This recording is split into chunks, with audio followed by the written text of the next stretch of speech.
Shabbat Shalom. Évidemment, dans les parachutes où on se trouve, on ne peut pas éviter de parler de Yosef, ce qu'on va faire aujourd'hui aussi. Et après la mésaventure qui lui est arrivée avec la femme de Potiphar, voilà que Yosef est jeté en prison. Alors, on est au verset 19, dans le chapitre Lametet 39, lisons le verset. Vayi kishmoa Adona vedivrei ishto asher dibra elav lemor kadvarim haele asali avdecha vayichar apo vayikach Adonai Yosef oto vayitenehu el bet hasoar mekom asher asirei hamelech asurim vayi sham bevet hasoar vayi Adonai et Yosef vayet elav chased vayiten chino be'ene sar bet hasoar. Le maître de Yosef le fit saisir, on l'enferma dans la... C'est quoi la rotonde? C'est quoi la rotonde, David? Je sais pas. Bon. Disons la prison, c'est plus simple. D'accord, on est d'accord. Disons dans la prison.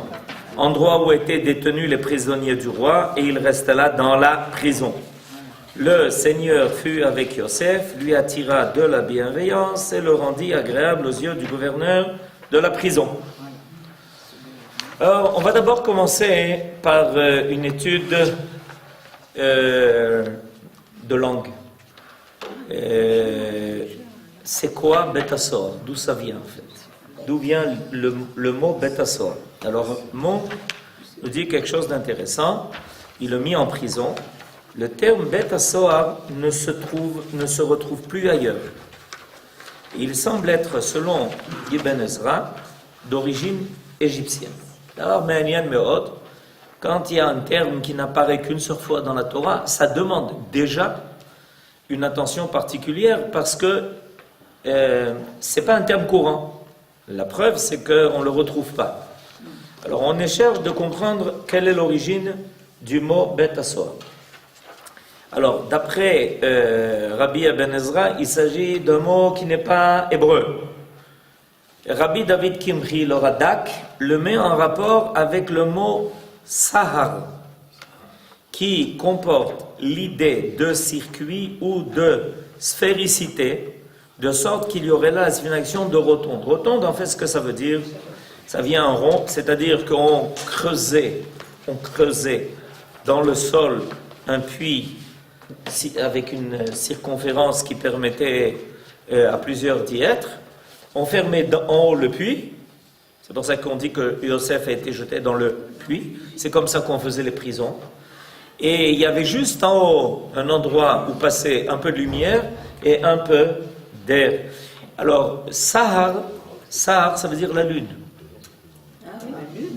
La lune. Le croissant. La lune,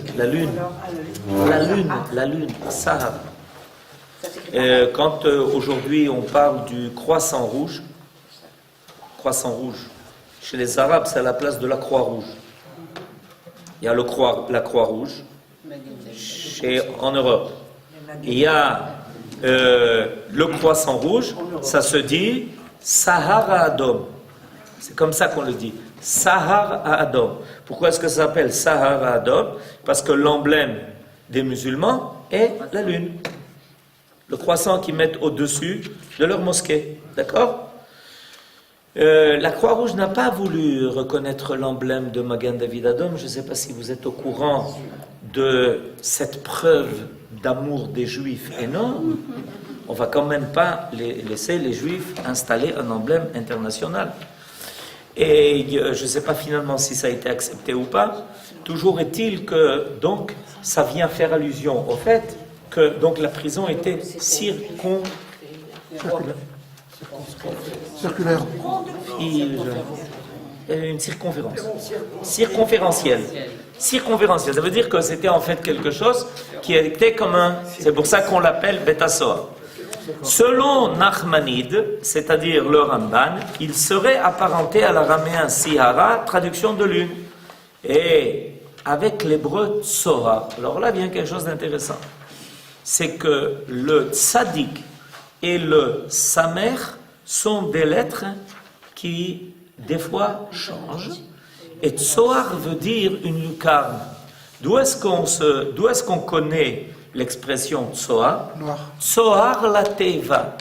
Quand Akadosh Baruch Hu a demandé à Noach de construire l'arche dans laquelle ils allaient être sauvés, il lui a demandé de faire tsoar la teva, c'est-à-dire un endroit par lequel rentrerait la lumière.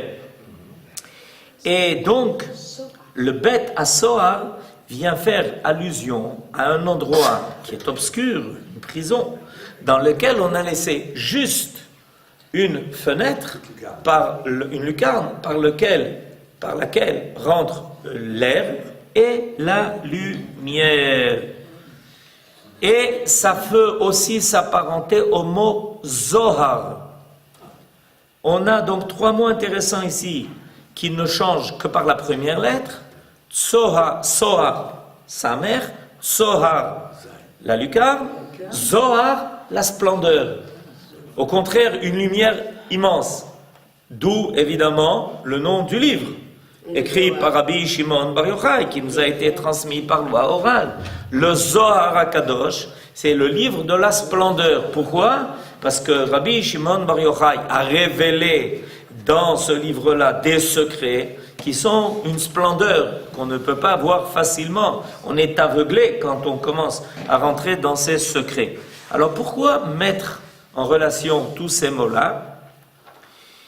Le terme désigne alors un cachot construit dans les sous-sols et qui est muni d'une fenêtre au sommet, laissant pénétrer de l'extérieur. D'après cette conception, l'emploi exceptionnel de ce terme, exceptionnel parce qu'il ne revient pas ailleurs dans la Torah, fait ressortir que pour Yosef, livré au fond du cachot à la honte et au désespoir, le séjour en prison était néanmoins baigné de lumière d'en haut.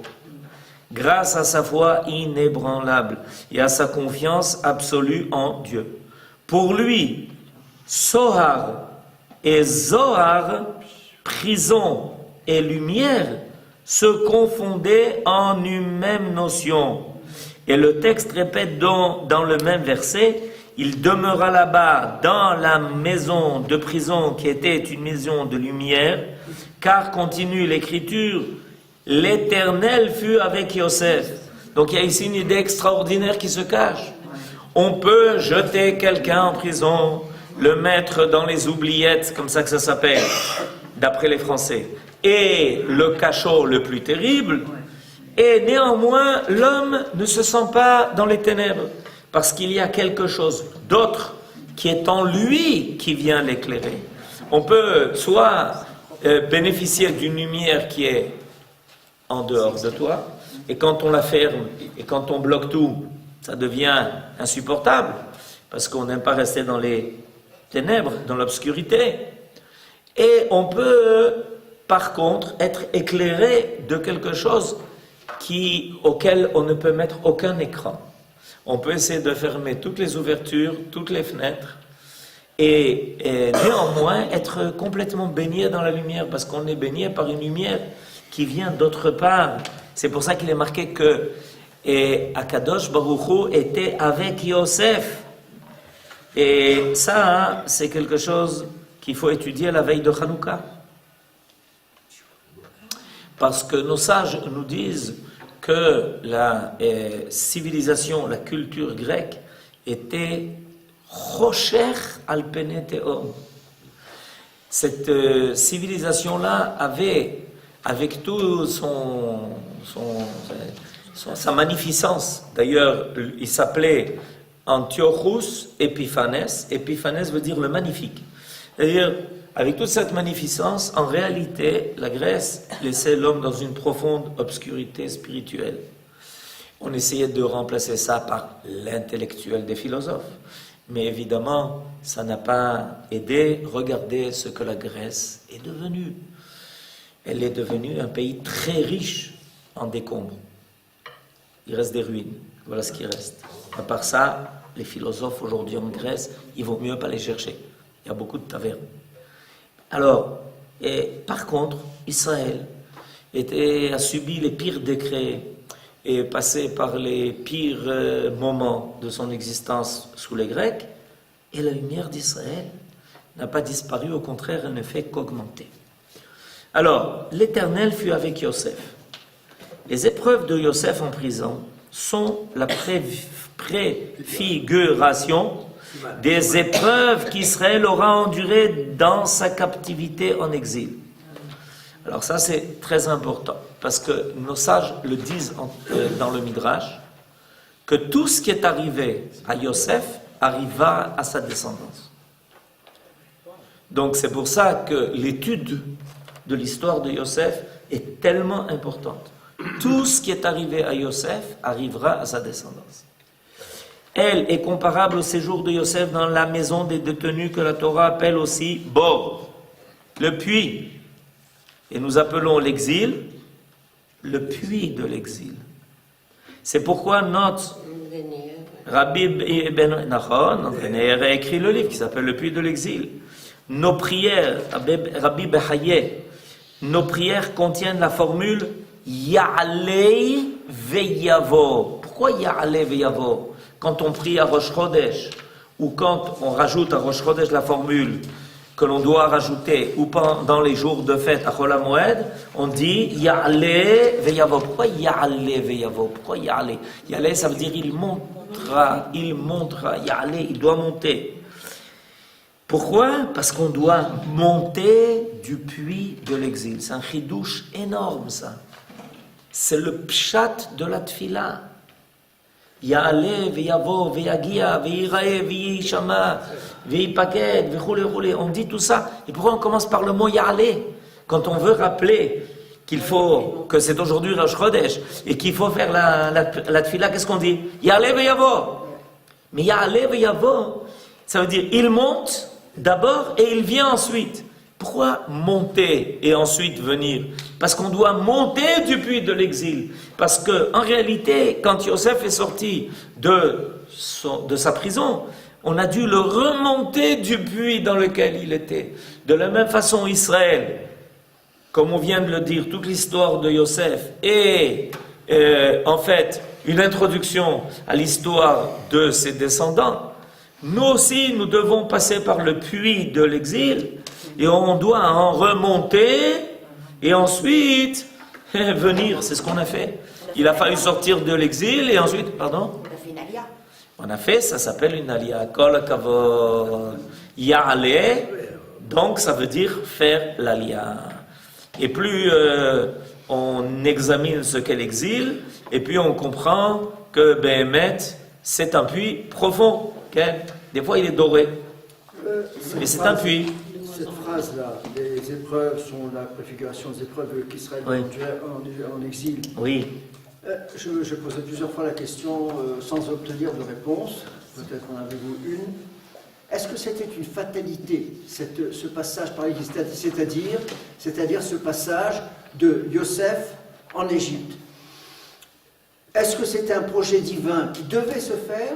Ou est-ce qu'il y avait le libre arbitre? Est-ce que les choses auraient pu tourner différemment selon d'autres conceptions? C'est-à-dire, est-ce que Yosef aurait pu ne pas aller en Égypte, donc on n'aurait pas eu l'Égypte? Parce que, comme nous le savons, il y avait la théorie de Yosef qui voulait développer l'humanité, et la théorie de Yehuda qui voulait rester en Israël, et de là développer l'humanité à partir d'Israël.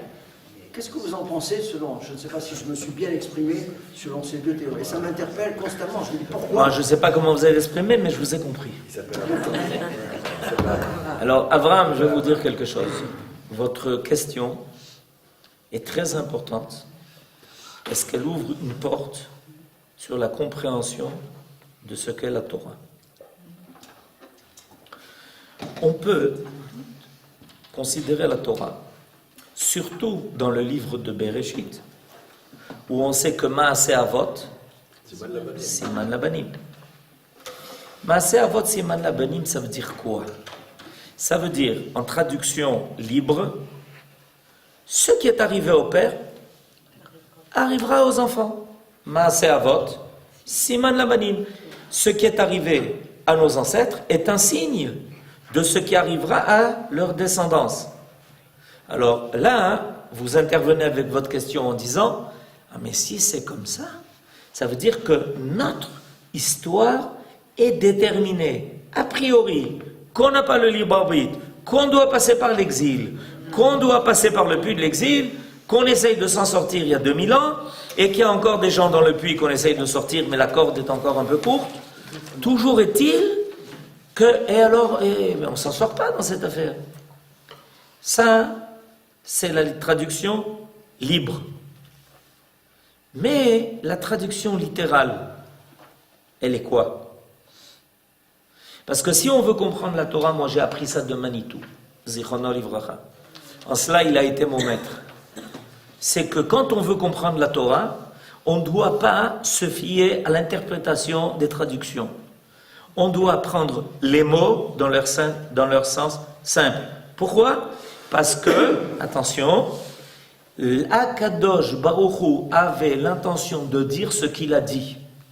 Vous vous rendez compte ce chidouche? Que Akadosh Baruch Hu a eu l'intention de dire ce qu'il a dit. Ça vous surprend? Qu'est-ce qu'il y a un chidouche? C'est quoi le chidouche là-dedans? Ben, le chidouche, ça veut dire qu'il faut saisir Akadosh Baruch Hu dans ses mots à lui. Pas dans ce que vous pensez qu'il a voulu dire, mais dans ce qu'il a voulu dire lui. Or maintenant, je reprends la formule de Maaseh Avot, Siman Labanim. Maaseh Avot, ça veut dire les actes de nos ancêtres. Parce que le mot Maaseh vient du mot Larasot. Et à l'Ulpan, on a appris que Larasot, c'est faire. Vous savez, il y avait une blague il y a de ça quelques dizaines d'années en Israël, que moi j'ai encore connu, je fais partie des vieux. Quand on posait à quelqu'un la question « Ma'shara », on lui posait la question « Quelle est l'heure ?» La réponse qu'on recevait d'un Israélien vrai « Shara la'asot ». Et est arrivée l'heure de faire quelque chose. Ça suffit de parler. Bekitsour, yala maspik ma'shara. Sha'a la'asot. J'ai dit, bediou comment c'est marqué dans Torah. Asher bara Elohim la'asot. Yala maspik de parler. Ta'aseh, Adoni, travaille. Ça suffit de parler. Commence à travailler. Il faut construire le pays. Moi, je suis arrivé à cette époque. Ma'sha'a, sha'a la'asot. Si vous aujourd'hui vous dites ça à quelqu'un, il va te regarder, il va même pas comprendre de quoi tu lui parles. Ok? Alors, Maaseh Avot, ça veut dire quoi? Ça veut dire les actes des pères sont un signe pour les enfants. Ça veut dire quoi maintenant? Yafé, kol hakavod, chazak ou barour. Ça veut dire que c'est pas ce qu'on avait cru au départ, que ce qui est arrivé aux pères arrivera aux enfants. Ça veut dire que les pères donnent les solutions aux enfants. C'est le contraire.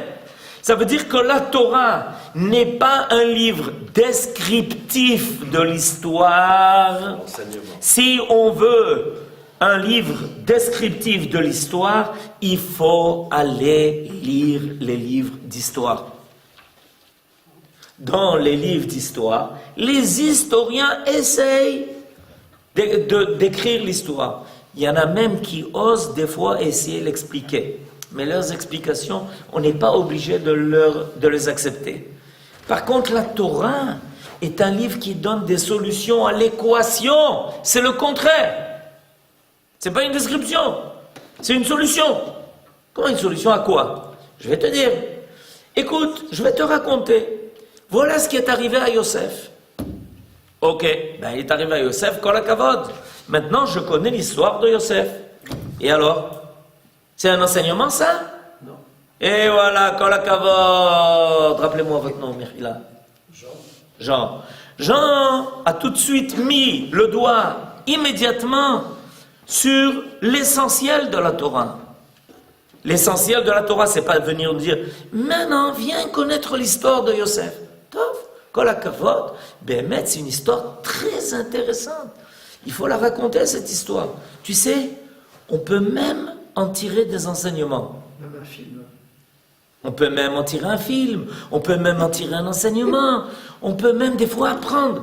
Des fois, je lis l'histoire de personnages, ça m'intéresse beaucoup, parce que j'ai dit, mais qu'est-ce qui est arrivé à ce bonhomme-là? On peut même penser qu'il y a des choses à tirer de cette affaire-là. C'est pour ça qu'on vous écrit des biographies du matin au soir, sauf pour ceux qui ont peur d'être oubliés. Alors ils font écrire leur biographie de peur qu'on les oublie.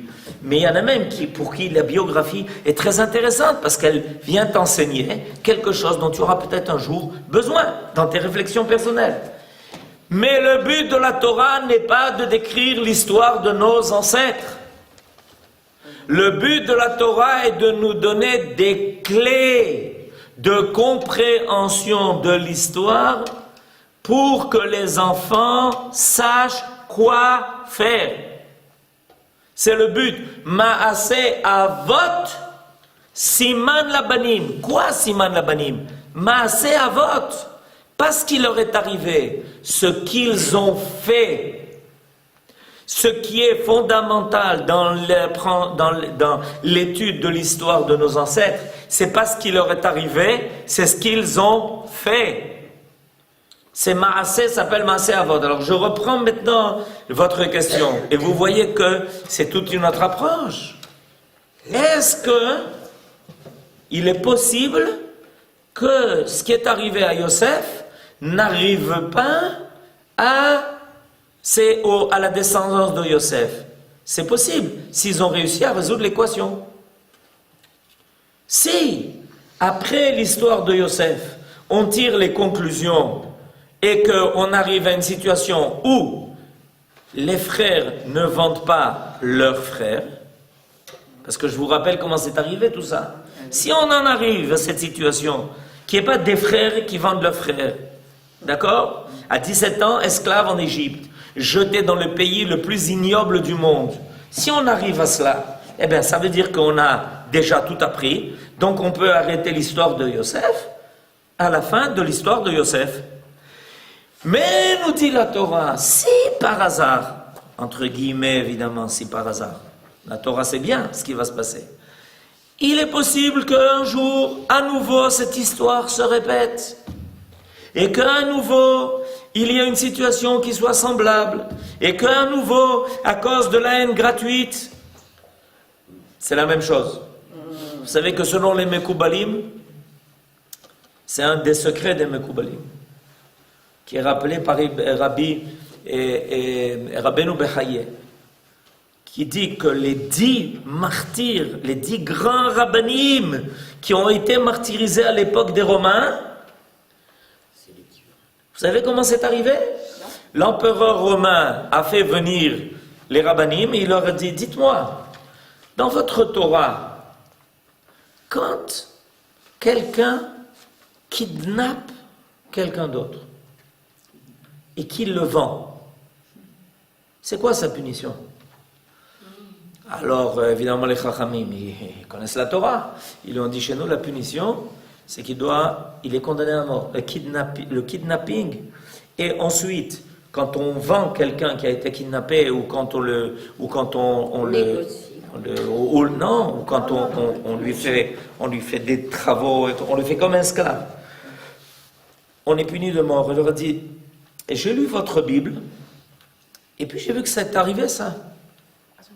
Et alors les frères de Yosef, ils ont été condamnés à mort? Et à notre connaissance, non. Eh bien vous, les 10, grands rabbanim, c'est vous qui allez maintenant payer le prix.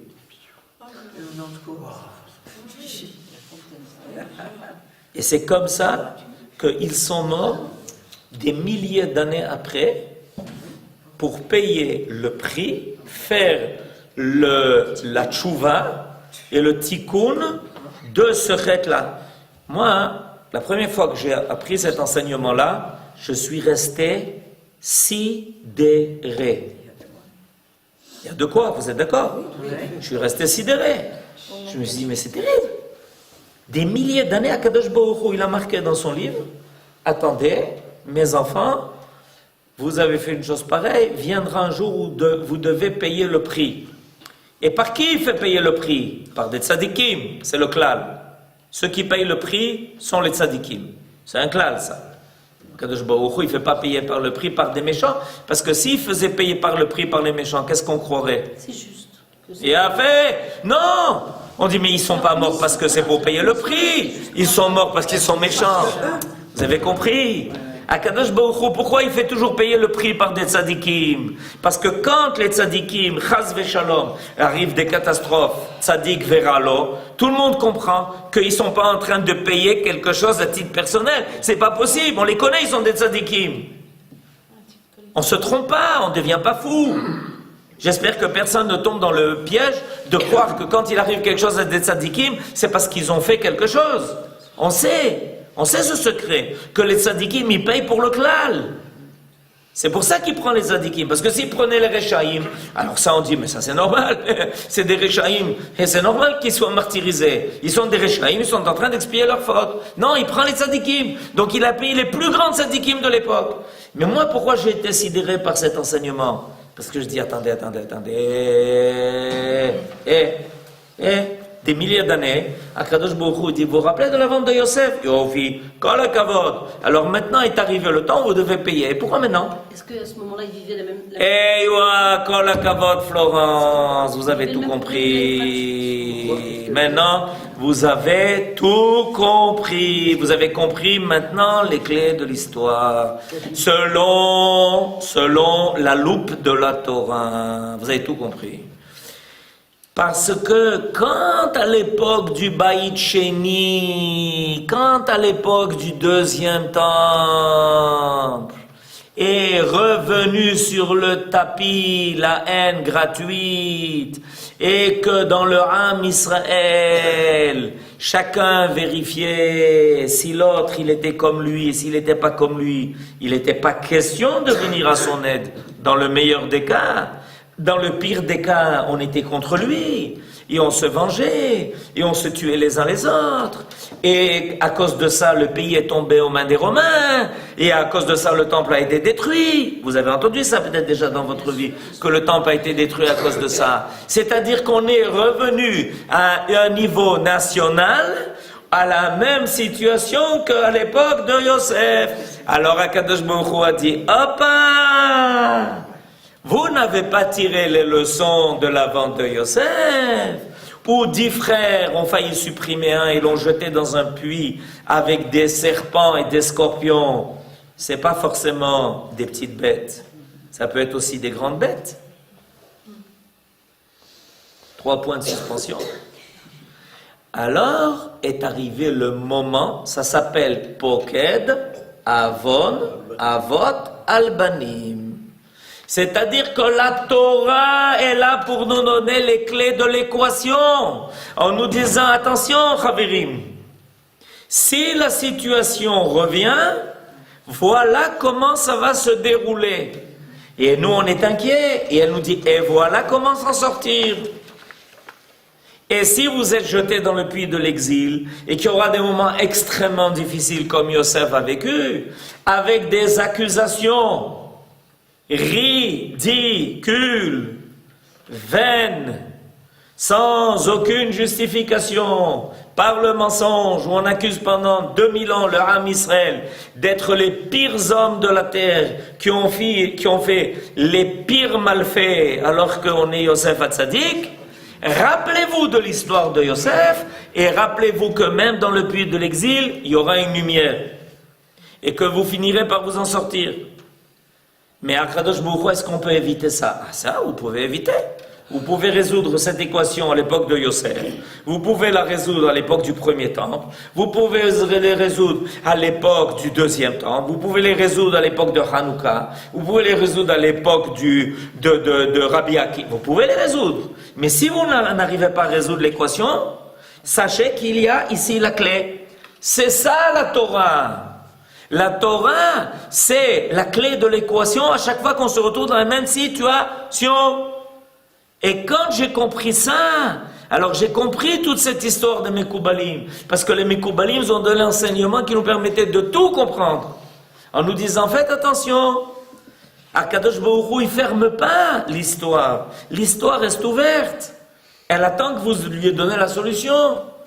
Et un jour, vous vous retrouvez à nouveau tous ensemble et vous poserez la question de savoir, alors, qu'est-ce qu'on fait maintenant qu'on est tous ensemble? Ben, on va se tirer les uns sur les autres, ok? Alors, il est intéressant pour vous d'ouvrir la Torah, de reprendre l'histoire de Yosef et de ses frères, de voir qu'est-ce qui arrive et qu'est-ce qui se passe, et comment Yosef, il leur fait faire tchouva en prenant d'abord Shimon, ensuite prenant Binyamin, et ensuite en faisant parce qu'il faut faire tchouva. Parce que si on ne fait pas tchouva, ça ne marche pas. On ne peut pas penser que l'histoire va arriver à son conclusion, heureuse et finale, sans qu'on arrive à résoudre l'équation. Ça ne peut pas arriver. Et si on va encore plus profondément, non seulement le Ham Israël il doit résoudre l'équation de ses propres aventures, mais il doit résoudre l'équation de tous les cas moraux qui sont apparus dans l'histoire du monde. Opa! Imaginez-vous qu'on doit résoudre le problème de Adam Arishon, le problème de Caïn et de Hevel, le problème du Dor HaMaboul, le problème de Sodome et Gomorrhe, et oui, c'est nous. C'est pour ça qu'on a reçu la Torah. La Torah, c'est pas un livre descriptif. La Torah n'est pas me dire, écoute, je vais te raconter une belle histoire. Il y avait un jour Adam et Ève dans le Gan Eden. Et tout allait bien. Et puis, tu vois, sur le dessin, il y avait un petit serpent. Et on commence à raconter ces histoires. Et on pense qu'on sait de quoi on parle. Alors que la Torah est en train ici de nous décrire des situations qui sont au jour le jour. Tous les jours, on est dans la situation d'Adam, Rishon et de Chava. Vous me croyez ou pas? Que tous les jours dans la situation d'Adam, Rishon et de Chava, tous les jours. Tous les jours, on revient à l'histoire de Caïn et Hevel. Il y a un frère qui se lève le matin et qui décide de tuer son frère. Tous les jours, on a la situation du Maboul. Tous les jours, on a la situation de Sodome et Gomorrhe. Tous les jours. Et on doit résoudre ces équations. Et on dit, mais Akadosh Baruch Hu, c'est beaucoup de travail. Et alors, dites-moi pourquoi je vous ai pris Amsgoula, simplement pour que vous lisiez dans la Torah tous les Shabbatot et voir s'il a bien lu dans les Taramim. Est-ce qu'il a bien lu dans les Taramim? C'est très important les Taramim, mais il y a les Taramim de la vie. Est-ce que ça, vous faites attention à ce que vous lisez? Est-ce que vous savez qu'est-ce que vous êtes en train de trouver? C'est vous qui devez donner les clés de l'équation. Sans la Torah, il n'y a aucune clé des équations morales et spirituelles qui sont posées dans le monde. Aucune clé. Aucune. On ne sait pas résoudre aucun des problèmes. Parce que quelqu'un maintenant se présente aux élections, il a la solution. Et la solution peut-être pour nous rentrer dans le puits. La question de savoir si c'est pour nous en faire sortir. C'est même sans Torah, tu as une solution, toi, à ton problème. Tu sais quoi dire, tu sais comment affronter, tu sais quels sont les véritables. Regardez d'ailleurs, personne ne parle de qu'est-ce qu'il propose. On parle des personnes. Ani. Mais dis-moi, qu'est-ce que tu proposes, qu'est-ce que tu veux faire? Dis-nous ce que tu proposes. Non, ma pitom, c'est Ani. C'est pour ça que partout il y a des Tmounotes. Lui, Vemas Machani. Donne-moi les équations. Dis-moi quoi faire. Quelles sont les solutions? Mais je ne peux pas sans la Torah. Nahon. Sans la Torah, il n'y a pas d'équation. Il n'y a pas de solution à l'équation. La Torah n'est pas là pour nous décrire l'histoire. La Torah est là pour nous donner les solutions de l'histoire. C'est pour ça que ça s'appelle Maaseh Avot Siman Lebanim. Maaseh Avot. Ce que les Avot ont fait, non pas ce qu'on te raconte à propos d'eux. Quand Avraham Avinu est arrivé dans ce pays, et on lui a dit, dis-moi, tu viens d'où toi? Je viens de Haran, et ensuite avant j'étais à Urkazim, Yofi, et tu crois que ce pays est à toi? Mais Akadosh Baruch Hu m'a promis. Akadosh Baruch Hu m'a promis, donc c'est à moi. Laisse-nous rigoler. Tu crois que c'est à toi? Alors Avraham Avinu il comprend tout de suite. Alors qu'est-ce qu'il fait? Il commence à parcourir le pays de long en large. il va chercher l'endroit où a commencé l'histoire, Maharat Marpella, où a été enterré Adam Arishon et Chava. Il dit, maintenant, si mes morts sont ici, je ne bouge plus d'ici. Pourquoi? Parce que les vivants reviendront toujours à l'endroit où leurs ancêtres ont été enterrés. Toujours. Premièrement, on commence à enterrer Sarah ici. Ensuite, on verra. C'est Asod. Voilà, tout ça grâce à votre question, Abraham. Mais qu'est-ce qu'on a résolu finalement pour ces 2000 Qu'est-ce qu'on a de positif? Vous voyez pas qu'on est là? Ce n'est pas un tableau. Vous voyez pas qu'on est là, Ce n'est pas Abraham? un tableau très idyllique. Vous voyez pas qu'on est là? Vous voyez pas qu'on a réussi à sortir du puits de l'exil? Vous vous rendez compte un peu ce que ça veut dire? Qu'on a réussi à sortir du puits de l'exil. Suivez la suite des événements dans la Torah et vous verrez ce que ça veut dire. On a réussi à sortir du puits de l'exil. Je ne sais pas si vous vous rendez compte, 2000 ans dans un puits. Et on a réussi à en sortir, vous me demandez ce que ça veut dire? Vous avez des doutes sur la signification de ce que ça veut dire quand on a réussi à sortir de ce puits après 2000 ans où on nous a enterrés, foulés, tués, tout ce que brûlés, tout ce que vous voulez, et on a réussi à s'en sortir et on est là. Ben Loulou est là et Yakobovitch est là. Vous les connaissez pas? Ah, vous les connaissez, bien sûr. Je ne sais pas si vous vous rendez compte. Et même Eisenkot est là. Eisenkot, c'est un Marocain, je ne sais pas si vous vous rendez compte.